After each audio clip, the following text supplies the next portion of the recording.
Alors là, j'ai rien compris. Tu peux répéter? Ok, encore une fois? Ah ben non, je comprends toujours rien. Konnichiwa! Vous allez voir, c'est très simple à prononcer. Bienvenue sur Watch Mojo Français. Aujourd'hui, nous faisons le décompte de nos choix pour le top 10 des langues les plus difficiles à apprendre. Sisan! What was that? It means come in. It's taking forever to load the new operating system on my computer. I disinfected the kitchen and the bathroom, and now I thought I'd learn Finnish. Pour cette liste, nous avons été fouiller les 4 coins du monde à la recherche des langues les plus complexes à maîtriser. Nous excluons le français étant donné que si vous regardez cette vidéo, c'est que vous la maîtrisez déjà. Enfin, si on ne regarde pas trop les commentaires, parce que des fois, c'est dur à lire.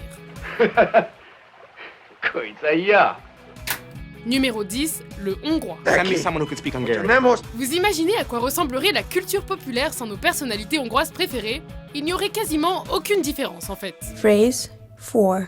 Are you familiar with Houdini? Ismered Houdinit? En dehors d'Houdini, il semble y avoir un monde entre les pays magyarophones et nous. Et ça vient probablement du fait que le hongrois est super dur à apprendre. He's speaking Hungarian. I don't speak Hungarian. Okay, I know that. What do you know? Experts! Experts! Ces règles grammaticales sont des plus étranges. Il existe 14 voyelles et 18 cas grammaticaux, voire 35 si l'on prend en compte les cas qui s'appliquent aux prépositions. C'est énorme si l'on compare à l'anglais par exemple, qui n'en comporte aucun. Hello. Egan. You guys want the junior suite or the high roller suite? Le hongrois est également très expressif et repose sur de nombreux dialectes. Mais le plus compliqué reste les structures des phrases très différentes de la plupart des langues et dont les suffixes indiquent le temps et non l'ordre des mots. Sleep is essential for every healthy Hungarian girl. Az alvás nélkülözhetetlen minden egészséges magyar lánynak. Numéro 9, les langues cohaïssantes. Cette langue, pour les francophones en tout cas, est assez inhabituelle. The Constitution doesn't recognize us. There's no land for us. Everybody's talking land. Everybody's talking recognition. Cet ensemble de langues parlées en Afrique australe est rempli de consonnes nommées clics. Les langues cohaïssantes sont uniquement parlées et non écrites et possèdent le plus grand nombre de consonnes du monde.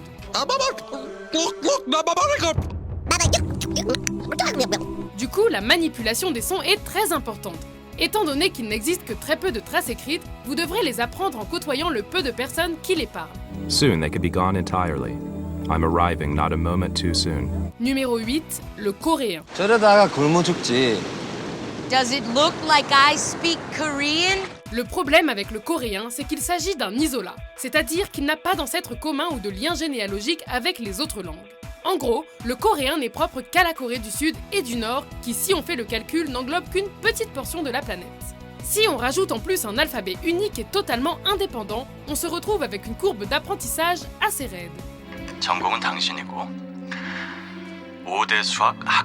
En plus de tout ça, les structures du langage coréen s'opposent au schéma classique et embrouillent les novices. L'ordre des mots est lui aussi assez déconcertant. Puisque le sujet est placé en premier, l'objet en deuxième et le verbe ou l'action vient se placer en troisième position. Numéro 7, l'islandais. I'm sorry, I don't speak Icelandic. L'islandais est un langage plein d'énigmes. D'abord, il est complètement en décalage avec notre époque moderne puisqu'il n'inclut aucun mot provenant d'autres langues qui permettrait d'expliquer de nouveaux termes. Comme sushi par exemple, qui vient directement du japonais. What's going on? Where is everybody? Elkos! Come on, Elkos! Elkos, yo! Elkos! Yes! What does that mean? Erection! Erection! Erection! Au lieu de ça, on invente un tout nouveau mot pour désigner ces concepts. The volcano known as...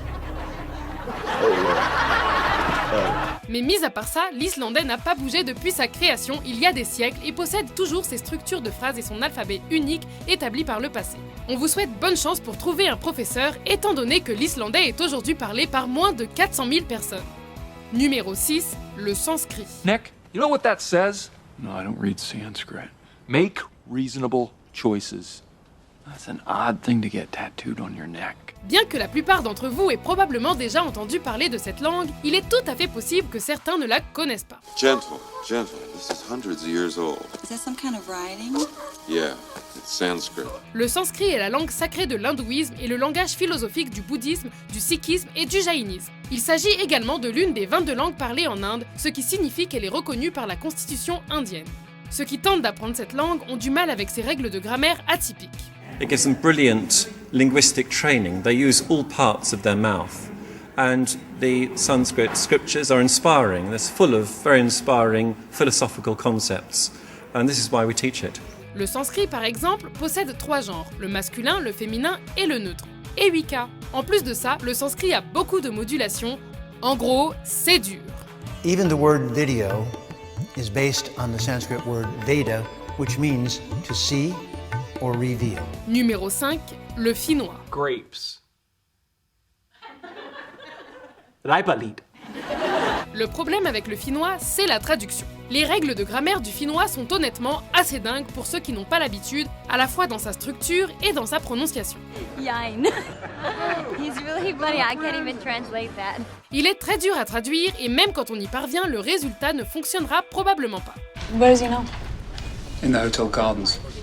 Working on his finish, best I can tell. Finish. Rosetta Stone tapes. La raison, c'est que les locuteurs natifs sont si informels et expressifs qu'ils ne se soucient pas toujours des règles. Ils font ce qu'ils veulent et ça a du sens, pour eux en tout cas.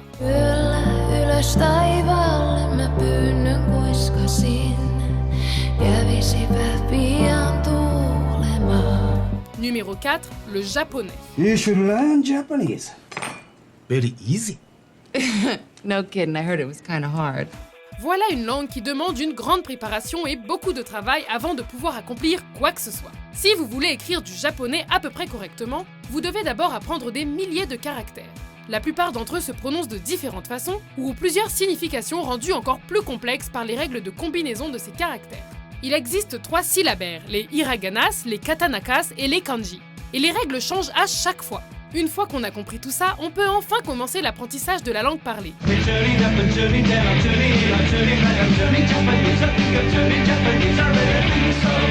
Ici, pas de raccourci. And with intensity. Okay? Is that everything? I mean, it seemed like he said quite a bit more than that. Numéro 3, l'arabe. And the combinations of some letters with others are very hard. There are names in Arabic or words in Arabic which are very hard to write. Pour la plupart des francophones, l'arabe est très différent de tout ce qu'ils connaissent. La plupart des mots ont 4 formes suivant leur emplacement, les voyelles brèves ne font pas partie de leur alphabet, les mots sont dérivés de racines en tenant compte de la grammaire et de la structure. Il existe de nombreux dialectes tellement différents qu'ils n'ont parfois rien à voir entre eux. Rappelons-nous également que l'arabe comporte plusieurs sons que l'on ne trouve pas en français. Il faut donc du courage et du travail pour apprendre à vos cordes vocales à les imiter. When you wish and with your permission, of course. Where did you learn to speak Arabic, Magnus? Numéro 2, le russe. L'accent russe est assez facile à imiter ou à parodier. Let go, turn away and slumber. Mais apprendre et respecter la langue, c'est encore autre chose. L'écrit utilise l'alphabet cyrillique assez différent de l'alphabet que les francophones connaissent. Comme l'arabe, le russe est composé de quelques sons assez éloignés des nôtres et les maîtriser peut demander plusieurs années d'entraînement. De plus, les relations chaud-froid de la Russie avec le monde occidental rendent les professeurs plus difficiles à trouver que ce que l'on croit. Avant de dévoiler notre favori, voici quelques mentions honorables. Hoe heet het in Nederlands? Dat bedoel je? Do you know your colours in Welsh? Cork is red. Glass is blue.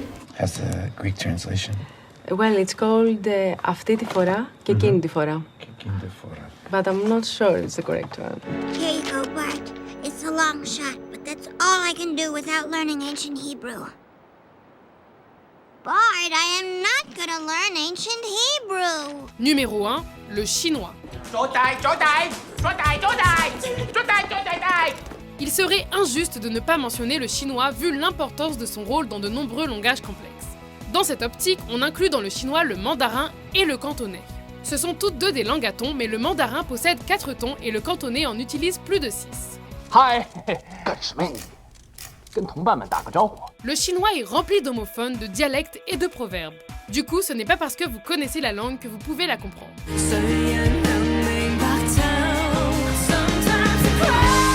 Le système de caractères chinois est lui quasiment infini. Du coup, vous apprenez en continu.